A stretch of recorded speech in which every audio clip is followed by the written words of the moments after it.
All right, hello. I promised you an update on the store today, so here I am in the shop and ready to let you know what's going on and answer your questions. So thank you for everyone who submitted questions. That really helps me to know that you're excited about what we're doing and that you're invested and that you want to know what's happening. So that makes me feel really good. I just realized that because I'm in my big empty store here, probably a little bit echoey, but hopefully it sounds okay for you. Taylor and Cody have been getting it set up so that you can come in and shop. So you can see we've got some shelves back here that are ready for you, which is really exciting. And actually what we're waiting on right now is just, a couple of logistical things like making sure we have internet so that our point of sale system works when we try to, do transactions and make sales and things like that. So at this point, it looks like we will be opening this coming week, and we'll just keep you posted throughout the week. And don't worry, when it is official, I will post it everywhere, so hopefully you won't miss it. But our plan is to be open Thursday through Sunday from noon to 4 p.m. beginning this coming Thursday. So that will change our pickup hours a little bit as well. So we just won't have pickup on Tuesdays. In-store pickup will be during our open hours, Thursday through Sunday, noon to 4 p.m. All right, well, I'm just gonna jump right in with the questions, and then I'll kind of fill in the gaps here and there with some other stuff that I think you need to know. So one of the first questions that we got was about the bags that the pre-packed products come in. Let me grab one so that you can see. Okay, so these bags, I should have grabbed an empty one, but this was what I could reach quickly. Someone asked, are these compostable? Yes, they are. So I know it looks like they have plastic inside, but it's I hope I get this right. I think it's the PLA, the plant-based plastic. I know it's hard when you see that and it's shiny and it looks like plastic, and it's just kind of an icky feeling if we've trained ourselves to have a plastic aversion.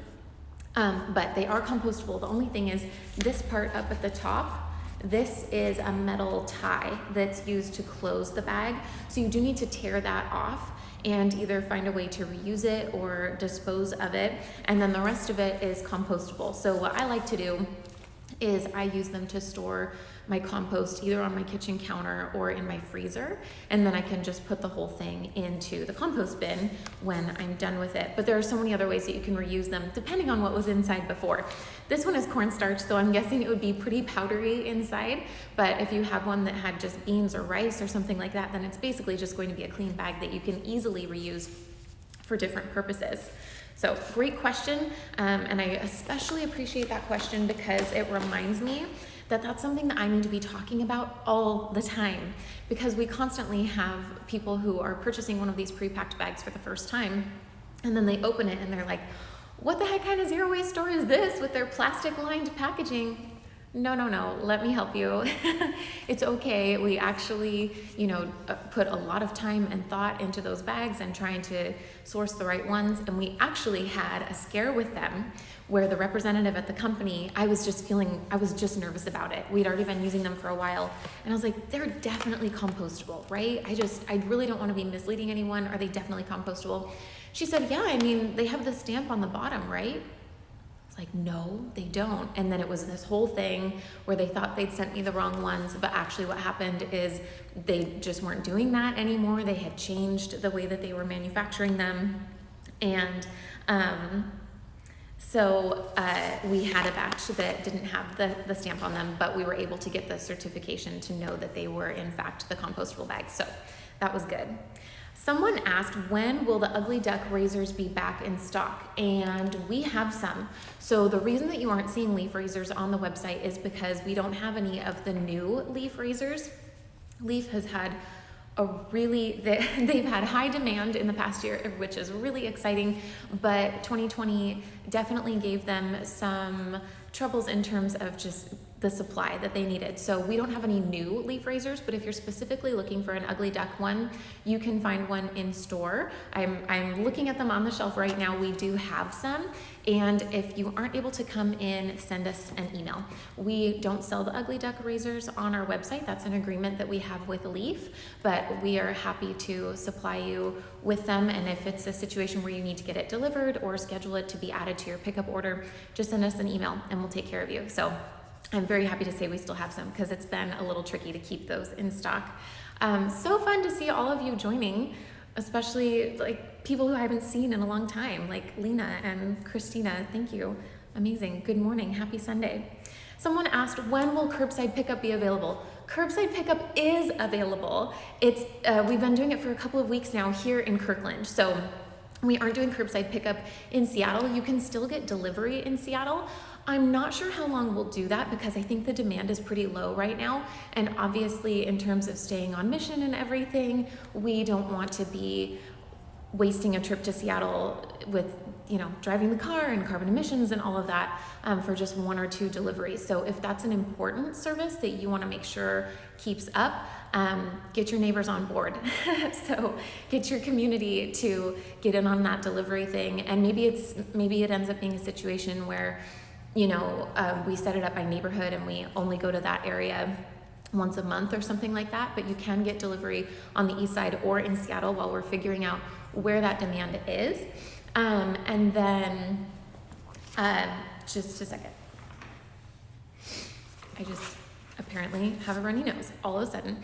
But curbside pickup, it is available. So you can place your order online, scoopmarketplace.com. You can place it for pickup or delivery.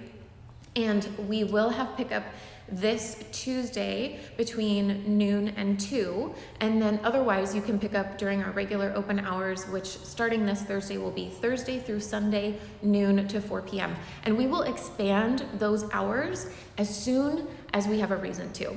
So as soon as we're getting enough people in the door and it's like, oh my goodness, we need some more time here, we need some more flexibility, we need some more opportunities for people to come in, then we will expand those operating hours. But that's just what we're gonna do to get started.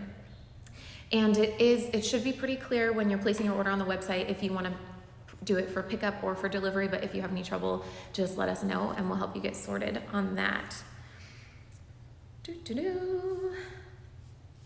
Oh, so there were questions about bringing your own containers. Is there a COVID safe way to bring your own containers? And then also, is there a way to return the other containers? So some of you may have purchased, I'm trying to see if there's any behind me. Some of you may have purchased, like there's on the top shelf over there is tea in jars. Sometimes we have dish soap or hand soap available in glass bottles or jars. At this time, we are not taking those back. We definitely encourage you to bring them back and reuse them, or you can donate them back to us. We will be setting up a container deposit program, or you would pay a deposit when you borrow the container to use for your bulk goods, and then when you return it back to us, we would refund your deposit. It's going to be a little while before we have that set up. So in the meantime, like I said, if you, we don't have any containers out there that are part of the deposit program. There aren't any containers out there that you can get a refund for bringing them back. But if you want to donate containers back to us to keep them in circulation, you're welcome to. Actually, we are accepting all jar donations at this point, so that when we do get our kitchen set up and we get our dishwasher, we can start sanitizing those and keeping those in circulation. In terms of bringing your own containers, yes, you will be allowed to bring your own containers.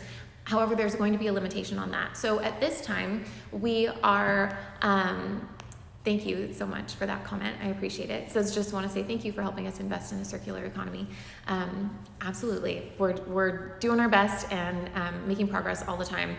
Speaking of which, this is one of those solutions, the compostable bags. That's something that I was actually really resistant to because I still see that as a single-use product. I don't like the idea of putting resources into something that's literally intended to be used once and then disposed of in some way.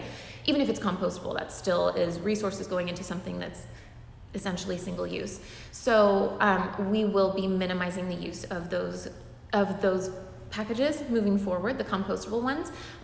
But the comment that I wanted to make there is that it's been a great way to have a better solution. So a lot of times I get caught up on like, no, I want to wait until I can do it perfectly. That's not what we're doing here. That's not what I teach you. It's not what I teach my ecopreneur students in Scoop Intelligence. I teach that it's, better, not perfect, and progress over perfection. Hi, Darren, nice to see you. It's been a really long time, like probably not since I've done a pop-up, which has been a year. So that's something that we're working on. But let's see, I was talking about bringing your own containers. So we have lots of funnels, and funnels are one of the ways that we keep you safe when you're bringing your own containers. So we would have your jar, and we've sanitized our hands, but obviously your jar is coming from outside and we don't know what germs you have. So we've got your jar, we put our sanitized funnel on top, and then the funnel acts as a barrier between your container and our product or our scoop or our container. However, we won't allow you to bring your own containers for food. That said, we won't be doing any bulk foods, any package-free bulk foods. We do have some of the pre-packed items. We still have food items available. So if you see it on our website, we have it and you are welcome to purchase it, but you couldn't come into the store with your own container and purchase cornstarch because we can't have any of those open products in the store until we have the kitchen installed. We have to have a way to be able to sanitize the containers and the scoops and the funnels and everything that we're using. And we also have to have a way to be able to sanitize. I usually let people in. Someone was trying to open the door. I usually let people in when I'm here, but I'm not going to because I'm talking to you right now. And I'm not wearing my mask. So we still have a lot of great bulk products, including soaps and detergents and shampoo and conditioner and laundry drops and all different things like that, and we'll be adding more, but we won't be bringing the bulk food back out until we've got the kitchen. So just something to keep in mind. But since we aren't doing any bulk food right now, you can definitely bring in your own containers because of course you can use those for soaps. We don't have any issues with that. So we'll still do all of our same, funnels and sanitized hands and all of that stuff. But just kind of wanted to let you know. So you'll see, my team is super diligent about it. You'll see them sanitizing their hands over and over and over again, sometimes even in between your containers, just because they're touching your containers and then they're touching our containers, and we're just doing our best to stay on top of it and keep a safe environment here. So as I mentioned, we will have a jar deposit program in the future. I'm guessing that will start probably in April, but I don't know for sure. That isn't really in motion at this point in time. But the idea behind that is that, like I said, we'll keep those jars in circulation, and if you don't necessarily have to come prepared with your own jars. That way we have control over whether or not they've been sanitized and all of those good things that the health department really likes. Okay, next question. Will you be selling anything new in bulk? Absolutely. I don't know if you've seen the pictures that I've taken of this new space, and I know I haven't shared very many, and they're probably not great photos, but it's really big. It's really big. It's 4 times the size of our previous space, which is so exciting. And a big part of the reason why we were looking for a bigger space and why we wanted to move is so that we can start taking steps towards becoming a full-service package-free grocery store. So what that means for me is that at some point, Scoop will be the only place where my family shops. It's still going to be plant-based, so if you need other products outside of that, if you do include animal products in your lifestyle, then you won't find that here. But that's my goal, is that we move towards that. So my family only shops here for all of our food needs. So in the immediate, what we're looking to do is see which new products we can introduce that are non-food, right? So feel free to send in suggestions of different soaps that you'd like, different detergents that you'd like. I would love to get, random stuff like bubble juice. And then later we'll be adding all kinds of new foods, including bulk foods we've never been able to carry before because they're higher risk, like frozen fruits and vegetables and fresh package-free tortillas. And I have all of the dreams in my head. They're just not coming to me right now, but all the things, basically, all the things you could want. So, and I don't know if you know, but I'm a baker and a cook, and I love food. So I also have some ideas of things that I want to make here for you that I'm really excited about, like cookie dough, so that I could sell frozen cookie dough balls and just all the fun things. I could go on, which I won't, not right now. There was a question about, will you be open past 6 p.m. on weekdays to avoid the weekend rush? I'm hoping that we are going to be so busy that there's no way to avoid the weekend rush. Not gonna lie, that's my hope. That said, I totally understand this question and I really appreciate it. So because we're in a shopping center here, we actually, part of the agreement is, that we follow a certain schedule, that we have certain open hours, because it would be kind of weird for them to have leased spaces that were closed a lot of the time when everything else is open or something like that. So ideally, we will get to a point where we have a schedule, maybe like 8 a.m. to 7 p.m. or something like that. It's just an example. We haven't actually decided on anything. And we do, I'm a helper and a giver, and I like to make it work for everybody. I like to do, whatever I can to help other people out and do what's best for them. And so, truth be told, our hours are largely dictated by our community and the number of transactions that are going through our register. So about a year ago, we used to be open 10 a.m. to 7 p.m. Tuesday through Sunday. Yeah, I'm pretty sure we were open 10 a.m. to 7 p.m. except we were closed on Mondays. And we were money was tight, as it tends to be when you own any kind of small business, particularly a grocery store. And so I looked at the numbers, I pulled all of our reports, I looked at, the hours that we were open on different days of the week. I looked at just Tuesdays, I looked at just Fridays, I looked at, all of the different combinations. And what I discovered was that we did not get enough business to even justify paying the labor hours of being open at 10 a.m. or staying open until 7 p.m. So it's tricky, because I looked at it and I said, yeah, but 2 people came in between 10 a.m. and noon, and I want to be open for the 2 people. But that doesn't always make sense. And sometimes I have to choose my numbers over serving my people, which is really, really hard for me. And I actually just felt really weird saying it, but it's just kind of the reality of having a business. So there's that. The higher the demand is, the more we can expand our operating hours, the more we can grow our team, the more we can bring in new inventory and start providing new services. So that's kind of a give and take thing in terms of supply and demand. I want to have a 3,000 square foot full service package free grocery store that is open to you whenever you might need it. I am ill-equipped to bring that dream to life right now. So I will grow as quickly as my community supports the growth. Let's put it that way. Yeah, so like I said, we're starting our open hours as Thursday through Sunday, noon to 4 p.m., and then being closed Monday, Tuesday, Wednesday, and we will expand that as soon as there is a need to do so. I do intend to be open past 6 p.m. on weekdays. In our previous location, that was really tricky to do.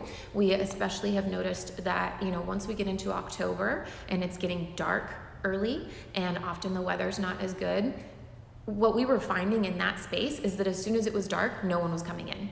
And I get it. I mean, it's a dark street in that neighborhood in Seattle. It's not like you were at the restaurant next door and you're just gonna pop in for a minute. There were no other businesses for you to frequent. We weren't just like, there wasn't a lot of foot traffic except for people trying to get home from the bus and get out of the rain. So it didn't make sense for us to be open for the 1 or 2 people who needed us to be open. But here we're in a shopping center, there are restaurants, there's coffee shops, there's yoga studios, and there's parking. And there's a parking garage just that way.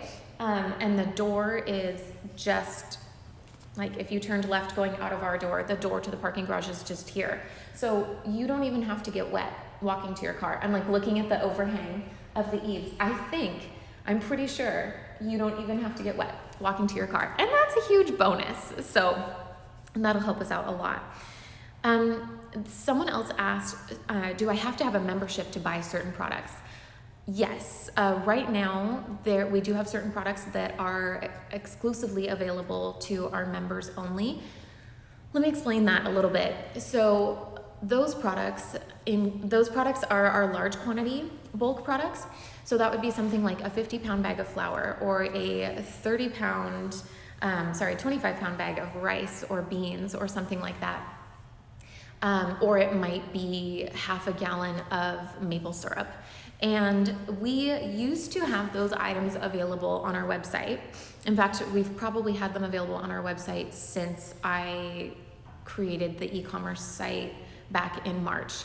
And I know it was a huge help to a lot of people, especially early on in the lockdown, when people really wanted to stay home and they were just doing whatever they could to stay safe and to isolate. And it was really helpful that we could deliver these large quantity bulk products so that would save them from having to go to the grocery store frequently. I actually like to shop that way myself. And we live in a single family home with a garage and a decent sized pantry. So I have a lot of those kinds of products at home. What ended up happening is that we discovered there were a lot of labor hours going into providing that service. So when you place those orders online, when you place orders for anything else, you're buying stuff that's already on our shelves. So we just pull it off and we pack it up and we get it ready for you. But when you're placing orders for those large quantity bulk orders, that's basically a pre-order. We don't have the storage space to keep a lot of those things on hand. And we actually, because we offer such a wide variety of those products, it wouldn't make sense for us to stock those things on a regular basis because, I think, like, for example, I think I've only sold a 5-pound bag of pistachios twice in the last 9 months. So it wouldn't make sense for me to have a stash of 5-pound bags of pistachios because they wouldn't get purchased in time for them to still be fresh and delicious. So because it's basically a pre-order situation, what happens is someone on our team has to manually go through those orders and pull out the large quantity bulk items and then add them to our order from our vendor. And then when that order comes in, we have to process that differently, make sure that we set those items aside, put your name on them, the whole thing. And what's especially challenging about when we receive those orders is that we don't really have any control over the delivery day and time. And so what happens is that delivery often comes during open hours. So it's like, okay, here you go. Here's this pallet of these huge bags of stuff. And I know my team in the past has been, trying to serve a customer, but then this stuff gets delivered into our tiny little space and you have to move it and you have to get it out of the way. So anyhow, I discovered very quickly that it just wasn't realistic to continue providing that service for free because it's a service. It is something that's above and beyond just, like I said, selling you the items that are on the shelf, and we need to pay for that service. So when you purchase a membership, there are a couple of things that are happening there. Purchasing a membership is saying, yeah, I'm definitely coming back. You're definitely going to have my service. I'm going to be coming in again and again. And that's why I really wanted to purchase a membership, so that I make sure I get a discount on every single one of those purchases and I can benefit from the other perks that are available. The other reason that you might purchase a membership is because you want to support what we're doing. And so you say, hey, that's a really easy way for me to support Scoop. I can buy a membership. They get to use that money to build out their store right now. And then I have a full year to enjoy my discount on all of my Scoop purchases, plus the other benefits of being a member. For example, like this exclusive service of having access to our large quantity bulk products. So the way that works is that once a month, and again, this is another thing that we can increase depending on the demand, but the plan is that once a month we will let our members know, all right, bulk orders are open from Wednesday until Sunday this week. And that is their opportunity to place those orders. And that section of our website is password protected. So all of our members can access that and they can purchase those products, and then they get to apply their discount to the products as well. And then when we can do those for pickup or delivery also. So then we're able to process that order just once a month instead of having those huge orders coming in every 2 weeks. And it allows us to have a little bit more control over what's happening with that program. So back to the original question, which was, do I have to have a membership to buy certain products? So the plan is that pretty much all of the products that are available through that large quantity bulk ordering will end up in the store for normal package-free purchasing in the future. When we're all set up and when we've got, my plan is so beautiful, friends. Oh my goodness. I can't even wait to show you. I can't wait to make it happen.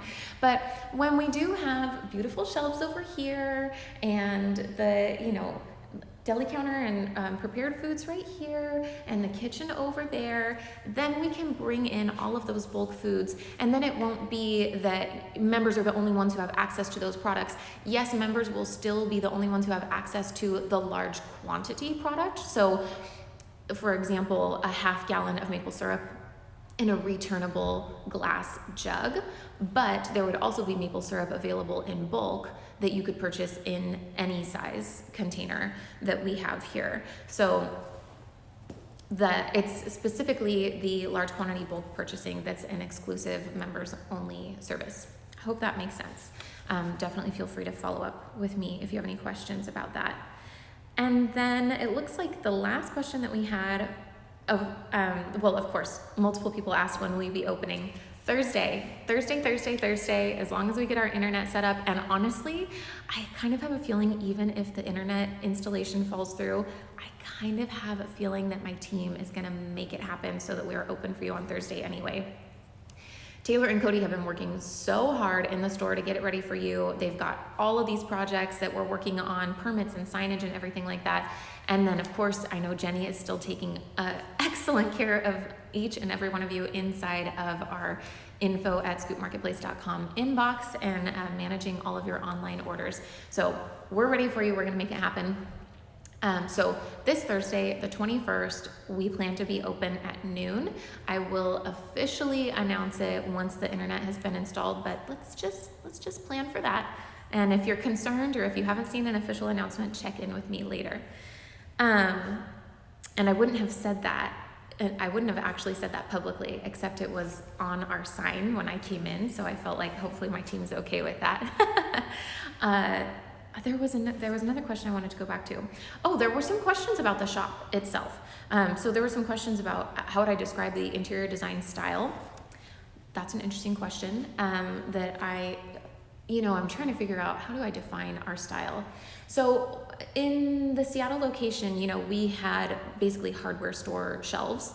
That's what's behind me. These are like just shelving units you would get for your garage. That was the most inexpensive thing that I could get quickly to get the store set up when I moved in there. And the shelves that I chose are this black with the black metal with kind of the fake wood shelves. And I think that's kind of what we're going to keep moving forward, is some of that black metal, maybe some pipes, and then some rich wood tones. And in general, keeping things pretty bright and white, and hopefully some living stuff, hopefully some plants. But I like for our bulk goods to really shine. I love having our bulk goods in glass jars. I think they look beautiful. And when I think about our store and our brand and our colors, I mostly see black and white, and then the colors coming through in our spice jars, for example. Specifically, if you've seen that picture of the spice jars where it's like the turmeric and the chili powder and it's just all the red ones and orange ones right there, I love that. So that's what I'm envisioning. We haven't chosen our finishes yet, but I think it's going to be, the Scoop Marketplace. So when I went through this process of choosing a name, I actually had 3 names that I really liked with 3 different brand styles, and I had sketched up some logos for them. And Scoop Marketplace was always intended to be kind of the old-fashioned mercantile one. So it's like that. It's kind of how I talk about reviving the shopping methods of generations past in a way that is convenient and accessible and meets the demands of our modern culture. So that's kind of how I picture our style too. A little bit old-fashioned, but comfortable and convenient. Modern, kind of. I'm a little bit old-fashioned myself, so modern, that word doesn't always feel right to me. The same person asked about just kind of in general, kind of a founder's story. I'm probably going to need to do a whole podcast episode on this, but there were some questions about, what permits are required, how do I find and select our products and our vendors, and what's the hardest and best part about being a retail store owner. So in terms of permits, there's all kinds of stuff. We had to go through, obviously you need a business license, and then you have to get permitted through the city. You have to check in with the health department. You have to check in with the Department of Agriculture. You have to do all the things.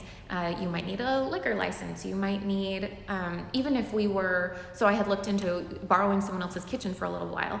Well, you need a permit to use someone else's commissary kitchen. So everything needs to be permitted. Just assume that, and you should be safe if you assume that you need a permit for every single thing that you want to do. And then how do I find and select the products?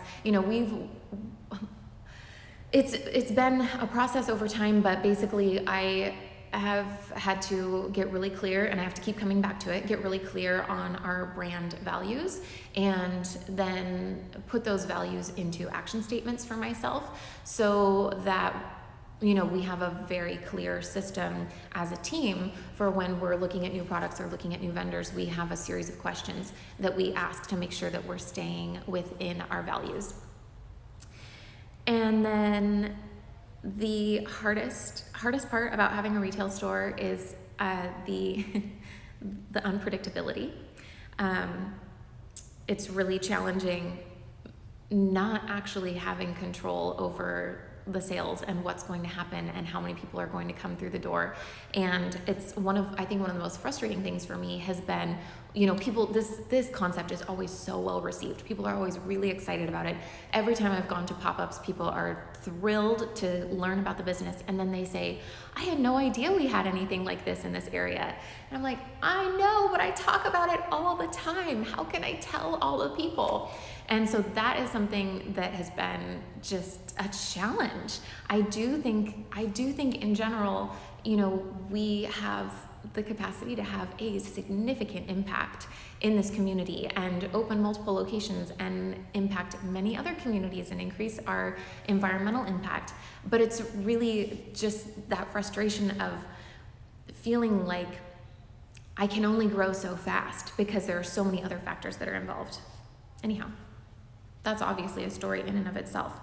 And then the best thing is the impact. The best thing for me is the really personal interaction. So when you send me a message on Instagram, or when you leave a comment and you say, I've been following you for a year and I finally started bringing my own water bottle when I go places, or I've been following you for a long time, and that tip you gave us last year about grabbing a paper bag from the mushrooms when you need something in the bulk section and you don't want to use a plastic bag or something like that. That really made a difference for me. That was really helpful. That really helped me in the moment.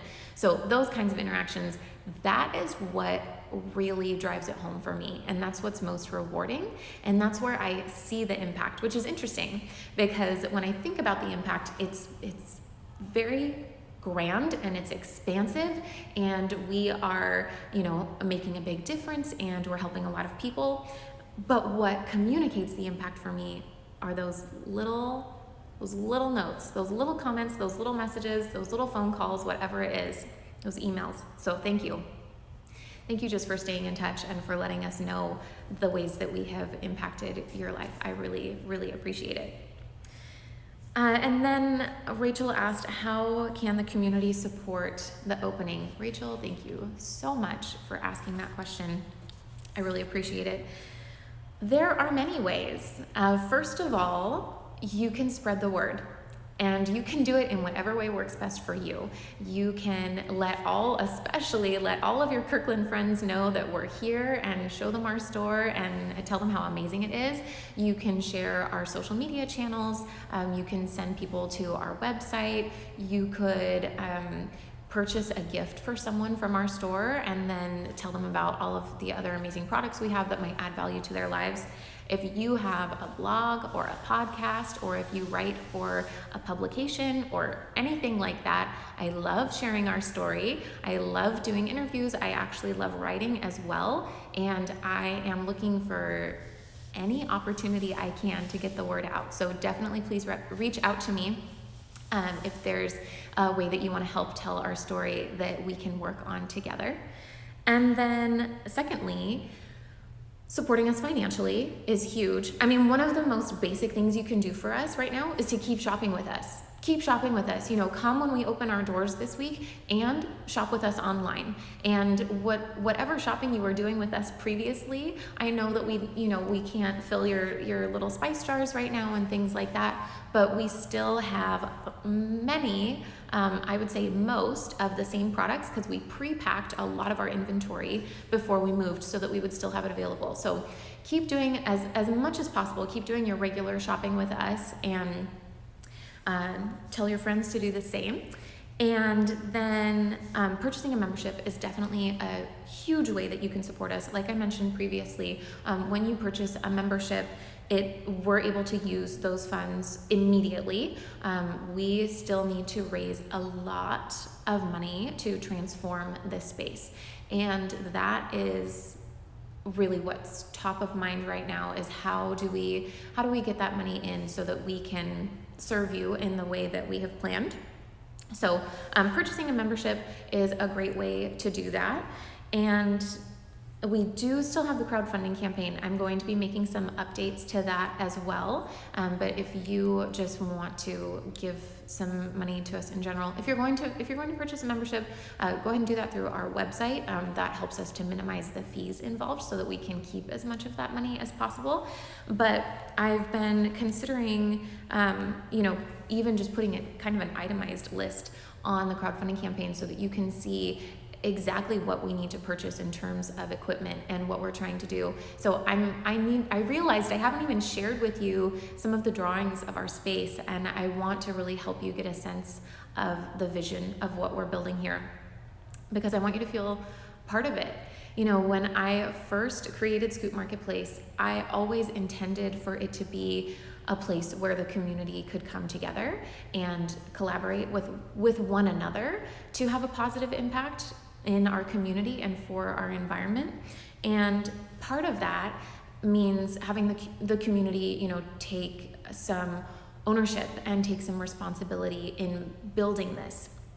So that is, can you tell I'm getting comfortable with the ask? Honestly, that's what we need. We need help building the store. We need financial support in building the store.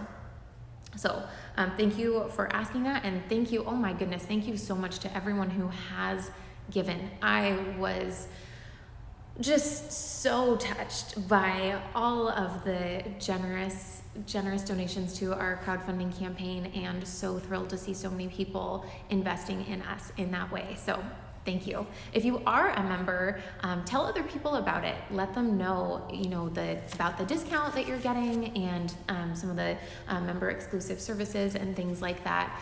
And I also wanted, while we're on that subject, we're working on a food equity program. So my long-term goal for this business is, we're building a sustainable future, right? That's the plan. That's why we're here, and that's what we're doing. We're building a sustainable future for all. And that means that we need to find ways for this kind of shopping, for package-free shopping and sustainable living, to be accessible to everyone. So right now, when you come in and we're filling your containers for you, it's a luxury shopping experience, which is so interesting, because I started out saying, this is not a luxury store, this store is for everyone. This is a place where people can get discounted bulk groceries.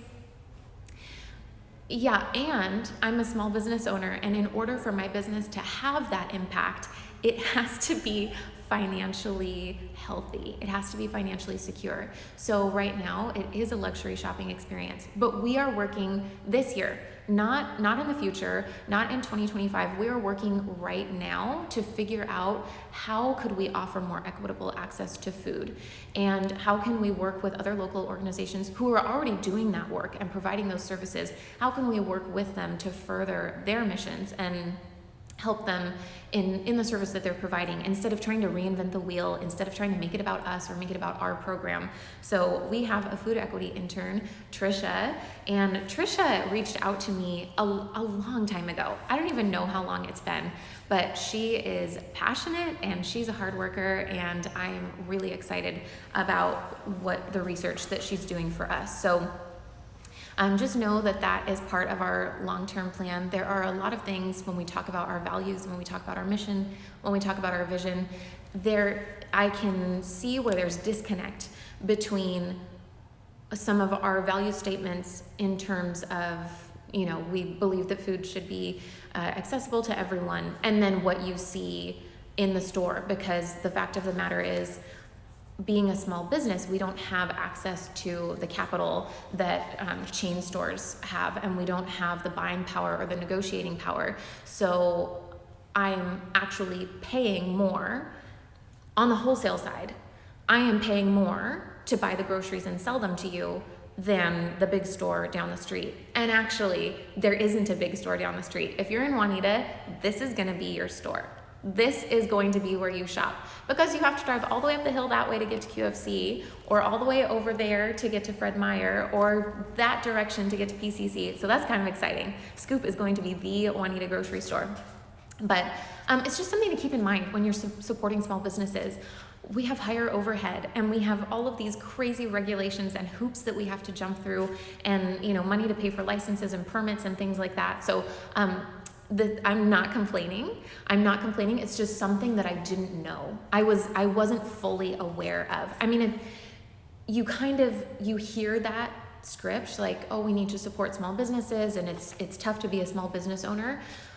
But it's different when you're living it, and when you really have a good sense of those realities and what's going on.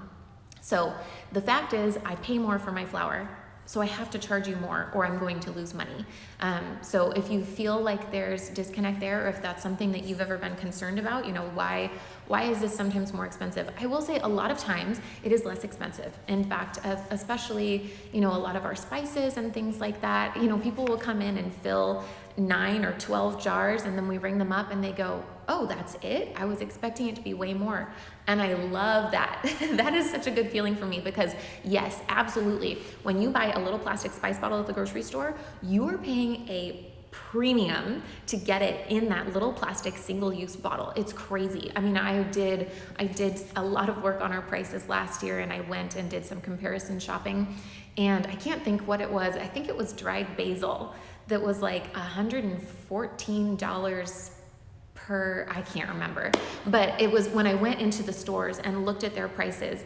If you look at the little tags that tell you the price per pound or the price per ounce, it goes up drastically, compared to if you bought 5 pounds of that spice in a different bag. So I feel like I'm getting a little bit off topic here, but this is something we need to talk more about, because it's not just about how can you support Scoop and how can you better understand what's happening here and the wholesale purchases that we're making, but it's how can you better support all of the other small businesses around you. And a lot of us have really grand ideas of the ways in which we want to serve the community and the impact that we want to have, and the way that we want to be able to take care of our team members, our employees. We'd really like to be able to pay them a living wage, and make it so that they can earn that living wage without having to work themselves to burnout. So there's a lot of good things, and we have to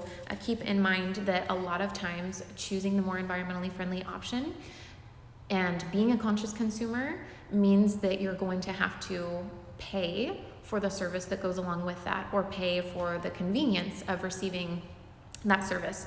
So everything that we do here is to serve you, and the hours and hours that we spend researching our vendors and our products and engaging in those conversations and building those relationships and tracking down ingredients to make sure that we know where it came from, that's a service that we're providing to you. It's not just a 5-pound bag of flour that you picked up at the 40,000 square foot supermarket. You know, we were thinking about you when we sourced the flour. So I think that's a good place for me to end. But thank you so much for joining me. Thank you for your questions. Thank you for your commitment to Scoop and to our growth. I am so excited. Hey, Rachel, I just answered your question in depth. Nice to see you. So like I said, we're opening on Thursday, and we'll be open noon to 4, Thursday, Friday, Saturday, Sunday, open noon to 4. And we are going to be introducing new products as soon as we can. And we're also going to be introducing you to some of our makers. So keep your eyes on our social media and on our email. If you aren't on our email list, you definitely need to subscribe. I send an email once a week with updates and resources for you. And we're going to be inviting some of our local makers and some other people into the space, and giving you an opportunity to get to know them and have access to some of their products. So have a great day, and I will talk to you later. Bye for now.